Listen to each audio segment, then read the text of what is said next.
He and his friends decided to climb down into a hole that had suddenly appeared in his field. But what awaited them below changed everything, and not all of them returned to the surface. Subscribe to the channel and write in the comments which city you are watching from. The sun had only just begun to rise when Eli McCoy stepped out of his small wooden house and looked over the endless sweep of the prairie. The light was soft, still tinted with the cool gray of dawn, but already the land promised another day of dry heat. He stretched his back, feeling the pull of muscles hardened by decades of work.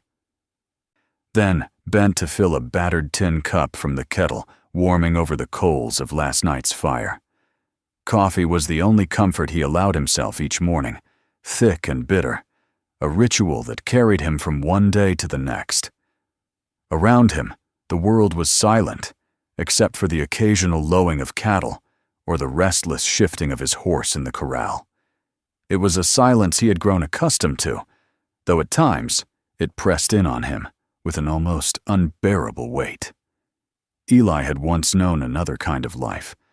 There had been laughter in this yard, a woman's voice calling to him from the porch, children running between the corral and the house. But that was before the raid, before fire and gunshots shattered everything he had built. The years since had been marked by solitude and work, endless cycles of repairing fences, tending cattle, mending saddles, and driving himself to exhaustion. His neighbors respected him as a man who did not bend, but few dared approach too close. They knew loss when they saw it, and Eli carried loss in his eyes. This morning was like countless others. He finished his coffee, pulled on his hat, and saddled his horse. The day's tasks awaited, riding the fence line, checking for breaks where coyotes might slip through, counting the herd, making sure the dry summer had not yet robbed them of water. His dog, a rangy animal with sharp ears and a wary temperament, trotted after him as he rode out across the fields. The land stretched flat and open, dotted with sage and the occasional twisted mesquite tree. Heat would come later, pressing down like a weight, but for now, the air was cool enough to make the work bearable. Yet as he rode, Eli noticed something strange. The cattle, usually spread evenly across the pasture, had pulled away from the center of the field. They huddled near the edges, restless, tails swishing, eyes rolling white. His horse snorted and shook its head, refusing to step forward. The dog stopped, stiffened, and then began to whine, backing away. Eli frowned. Predators could unsettle the herd, but there were no wolves this far south, and no cougar would spook so many at once. He nudged the horse forward, but the animal planted its hooves and refused to move. With a sigh, Eli dismounted and walked ahead on foot. At first he saw nothing, just grass, dry and brittle under the morning sun. Then he stopped short. In the middle of the pasture yawned a hole perfectly circular, wide enough for a wagon to fall through, and so black inside it seemed to drink the light. Eli crouched near the edge, careful not to let his boots slide forward, and stared down. He expected to see stone or roots, or the gradual narrowing of a sinkhole.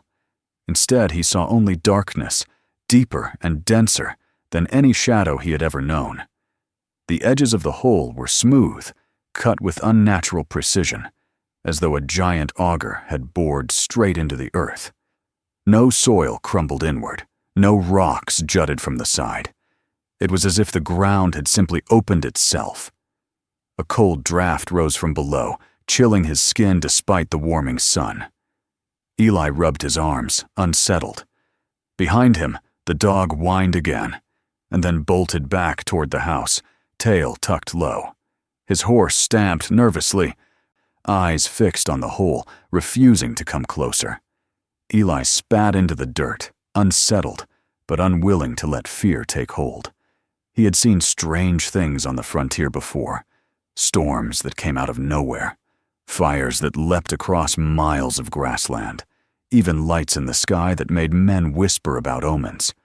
but nothing like this. He picked up a small stone and dropped it into the darkness.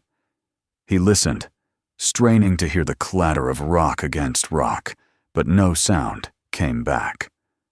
Only silence, deep and heavy, filled the air. The cattle shifted uneasily in the distance, and Eli stood for a long time, hat in his hands, trying to make sense of what lay before him. Finally, he turned away. Whatever it was, he could not face it alone. That evening he rode into town, his mind turning again and again to the hole. The saloon was lively, lamplight spilling through its windows, voices raised in laughter and argument. Eli stepped inside, his boots stirring the sawdust on the floor, and ordered a drink. He nursed it slowly, silent, until at last he spoke to the men nearest him. Most laughed, shaking their heads. The prairie was full of tricks, they said. Heat mirages, dust storms, the wandering minds of lonely men. But two faces turned serious. The first belonged to Jasper Collins, a man built like iron, his beard shot with gray. Once he had been a feared bounty hunter, chasing outlaws across deserts and mountains, bringing them back, dead or alive. Age had slowed him, but not softened him. His eyes were hard, and his words few. But Eli knew him as a man who had faced fear and stared it down. The second was Samuel Carter, the town doctor, educated back east before drifting west in search of fortune, or perhaps escape.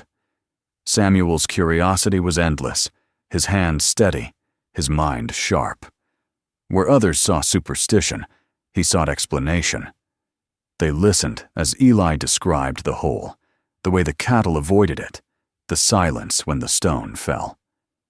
Jasper frowned, stroking his beard, while Samuel leaned forward, eyes alight with interest.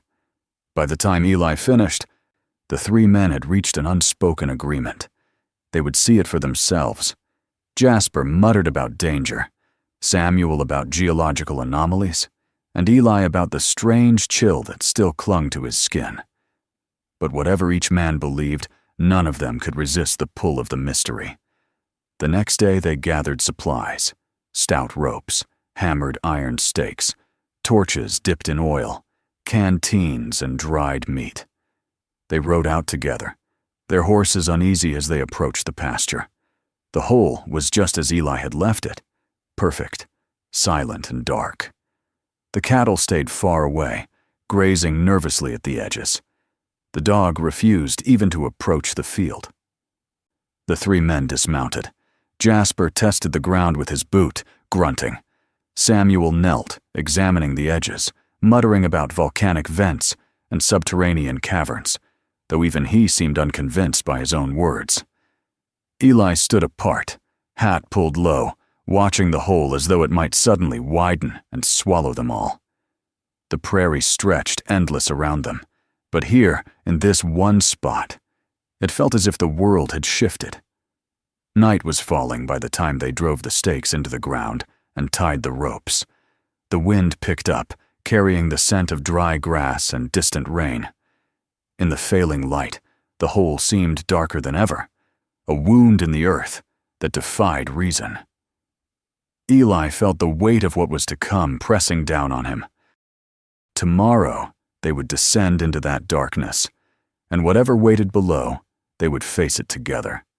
Morning broke with a sky washed pale by the rising sun, yet the light did little to chase away the heaviness that hung over the prairie.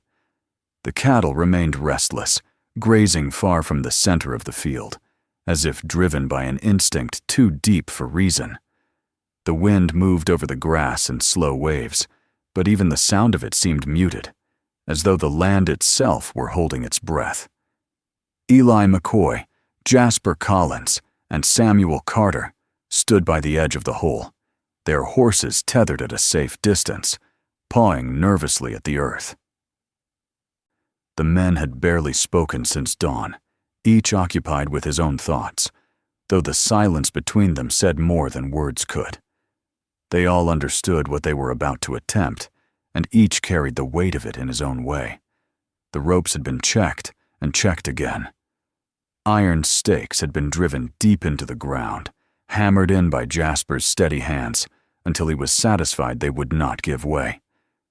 Samuel had laid out the torches, their cloth wrappings soaked in oil, ready to burn as long as possible in the suffocating dark below.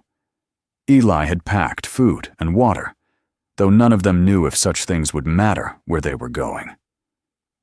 They worked with the grim efficiency of men preparing not for discovery, but for confrontation. The whole waited, silent and unchanged, its perfect circle defying the rugged irregularities of the prairie. When the preparations were finished, the three men stood together at the rim. Samuel, unable to restrain his curiosity, crouched once more to study the edges. The soil was hardened, smoothed, as though exposed to heat far greater than any natural fire could provide. He touched it lightly, then pulled back with a shiver. Jasper spat into the dust, adjusted the revolver at his hip, and muttered under his breath. Eli only stared, his hat pulled low over his brow, eyes fixed on the void that seemed to swallow the morning light. It was he who had found it. And he who felt most of all that the land itself had changed when it opened. They decided Jasper would go first, his strength and experience making him best suited to test the way. Samuel would follow, driven by both duty and curiosity, and Eli would bring up the rear, steady and watchful. Jasper tied the rope around his waist, tightened the knots, and without hesitation swung over the edge. His boot scraped against the smooth surface as he began to lower himself, torch in hand. The light flared briefly, casting a glow on the polished walls, but almost at once it seemed weaker, as though the dark absorbed it. Samuel followed, his movements careful, adjusting his spectacles even as he descended. Eli took up the last rope, his heart pounding, though his face betrayed nothing. At first the descent was uneventful. The ropes held firm, the torches burned, and the men moved downward at a steady pace. But soon they noticed the air growing colder. What had begun as a mild chill became sharper with each foot they descended, until their breath came in visible clouds, white against the black around them. The sound of the prairie above faded, replaced by a stillness that pressed against their ears. Even the creak of rope and the scrape of boots seemed too loud, unnatural in that silence. The walls were unlike anything they had ever seen. Smooth to the touch, they bore long, shallow grooves that glistened faintly in the torchlight, as though etched by some immense heat. Samuel studied them intently, whispering half-formed theories about volcanic vents or ancient geological events, but even he could not disguise the tremor in his voice. Jasper ignored the markings, focusing instead on the descent, though his jaw was tight, and his hand gripped the rope with white-knuckled strength. Eli said nothing, but the weight in his chest grew heavier with every foot downward, as though the earth itself disapproved of their intrusion. At 200 feet, the torches began to flicker. The flames danced, as if buffeted by invisible currents, though no wind stirred the shafts of darkness around them. The ropes swayed slightly, and the men braced themselves against the walls, hearts pounding. Then came the sound, a faint murmur at first, like the distant rush of water. But as they listened, the murmur became whispers, low and indistinct, weaving through the silence with unsettling clarity. Each man could have sworn he heard his own name carried in those whispers, spoken not with warmth or recognition, but with something colder, hungrier. Jasper growled, shaking his head as though to clear it, and spat into the void below. Samuel's hand trembled, the torchlight quivering with it, his eyes wide behind his spectacles. Eli clenched his teeth, refusing to look anywhere but at the rope in his hands, forcing himself downward, though every instinct urged him to climb back up. The whispers grew louder, overlapping, until they filled the space like a chorus of unseen voices. The sound was not constant, It pulsed, rising and falling, as though it followed some rhythm unknown to men. Shadows began to move along the walls, slipping just beyond the reach of the torchlight. At first they seemed like tricks of the eye, the mind struggling to make sense of shifting light and smooth stone. But soon it was clear these shadows had their own will. They darted and recoiled, slid upward and sideways, never fully taking form, but unmistakably present. Samuel gasped as one passed close, so near he swore he felt a chill brush his skin. Jasper cursed, gripping his revolver with his free hand, though the weapon seemed a feeble defense against such things. Eli forced himself to keep descending, the rope groaning under their combined weight, the whispers filling his ears until he feared he would lose his sanity. At 300 feet, one of the ropes jerked violently. All three men froze, pressing against the wall, hearts pounding. The torchlight shook wildly, casting long, grotesque shadows that seemed to laugh at their fear. The rope jerked again, harder, as though something below had seized it. Eli felt the vibration in his hands, a deep, unnatural tremor that seemed to pulse through the fibers. For a moment, he thought the rope would snap, and they would all be hurled into the abyss. But then the tension eased, leaving only silence, as though whatever had tested their strength had let them go. For now, they descended further, though each foot now felt like a battle. The whispers continued, now interwoven with faint, rhythmic thuds, like the beating of some vast heart hidden deep within the earth. The cold grew sharper, numbing their fingers and stiffening their limbs. Their breaths came in quick, visible bursts, the air thick and damp. The torches sputtered, flames weakening, threatening to die. Still they pressed on, driven by fear as much as by resolve. When they had nearly reached what seemed to be a ledge far below, the shadows thickened, swarming like smoke in a strong wind. The voices rose, no longer whispers, but a cacophony of indistinct words, pressing against their minds with unbearable weight. Jasper shouted, his voice raw with defiance, and the sound echoed strangely, as though the walls themselves answered back. Samuel clung to his torch, muttering feverishly, his reason unraveling beneath the strain. Eli bit down on the inside of his cheek until he tasted blood, grounding himself in the pain, refusing to give in. At last, their boots scraped against solid ground. They stood on a wide platform, a cavern floor smoothed like the walls, stretching into a darkness their torches could not penetrate. The air was heavy, pressing down on them with invisible hands, and the whispers ebbed into a low, thrumming hum that seemed to seep into their bones.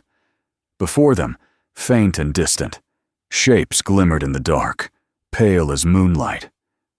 The men stood in silence, breathing hard, their torches flickering, hearts pounding in rhythm with the unseen pulse of the earth. They had reached the bottom, but the true mystery had only just begun.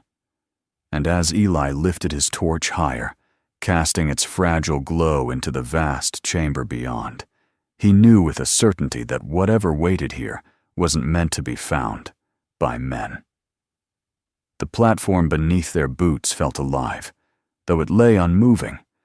The smooth stone held a faint vibration, pulsing in time with the low hum that filled the cavern. Eli lifted his torch higher, the flame barely pushing back the darkness, and saw that the walls curved upward into a vast dome. The light caught upon markings etched into the stone, symbols unlike anything he had ever seen. They glowed faintly, breathing with the same rhythm as the floor, as if the entire chamber were a single living organism. Samuel's eyes widened behind his spectacles, his torch trembling in his hand. Jasper grunted, his jaw tight, scanning the shadows as though they might suddenly attack. Eli simply stood, his chest heavy, a sense of trespass pressing against him, stronger than anything he had known before. The chamber seemed to stretch endlessly in every direction. Their torches lit only a small circle around them, but beyond that circle, strange glimmers pulsed faintly in the distance. The air was thick, damp, and unnervingly cold. Each breath felt as though it carried something alien into their lungs. The whispers they had heard during the descent had faded into silence, but the silence was no less oppressive. It seemed to listen, to wait, and every sound they made, every scrape of a boot, every creak of rope, every breath echoed unnaturally long before vanishing into the vastness. Samuel moved first, stepping toward one of the glowing markings along the wall. He leaned close, examining it with fascination, his voice hushed, though no one had spoken to him. His words were fragmented, mutterings about languages lost, about ancient civilizations, about symbols that resembled nothing he had studied in his years back east. Jasper pulled him back sharply, his face dark with unease. He was not a man of books or symbols, and to him the markings looked less like writing and more like warnings. Eli remained silent, but in his chest grew a certainty that both men were wrong. What adorned the walls was neither language nor warning, but something far older, something never meant to be touched by human thought. The ground trembled suddenly, a shiver that ran beneath their boots. The torches flickered violently, shadows jerking across the walls. From the depths of the cavern came a sound, deep and resonant, like the groaning of the earth itself. It rose slowly, echoing in every direction, pressing against their bodies with physical force. The glowing symbols brightened, their light swelling until it stung the eyes. Samuel cried out, shielding his face, but Jasper stood his ground, hand on the grip of his revolver. Though what use such a weapon could be here was doubtful. Eli felt his heart pound in his chest, not with the panic of sudden danger, but with the heavy knowledge that they had awakened something buried far beneath the prairies, something that had waited in silence for longer than men had walked the land. The humming grew louder, deepening into a rhythm like a heartbeat. The ground shook again, this time stronger, sending dust falling from the dome above. Their ropes quivered, swaying as if tugged by unseen hands. Then came the moment they had feared, since first placing their trust in those lines of hemp. With a sharp crack, one of the ropes snapped. The sound was like a gunshot in the cavern, and for a heartbeat all three froze. Jasper was closest to the broken rope, and before he could steady himself, the ground beneath him shuddered violently. His torch flew from his hand, spinning into the void. His body lurched, and in an instant he was gone, swallowed by the darkness below. His shout echoed, raw and fierce, then cut off abruptly as though a hand had smothered it. Silence followed, a silence so final it chilled them more than the sound itself. Samuel staggered back, his face pale, his hands clutching at the rope that still held him. His breathing was ragged, each gasp echoing in the cavern. Eli grabbed him by the arm, steadying him, though his own heart thundered with grief and horror. Jasper had been many things, hard, gruff, ruthless, but he had been a man of iron, unyielding. To see him taken so quickly, so easily, was a wound neither of the remaining men could name aloud. The symbols flared again, their glow now almost blinding. The chamber seemed to pulse with their light, each flash matching the rhythm of the subterranean heartbeat. The ground shook with growing violence, and the rope swayed like reeds in a storm.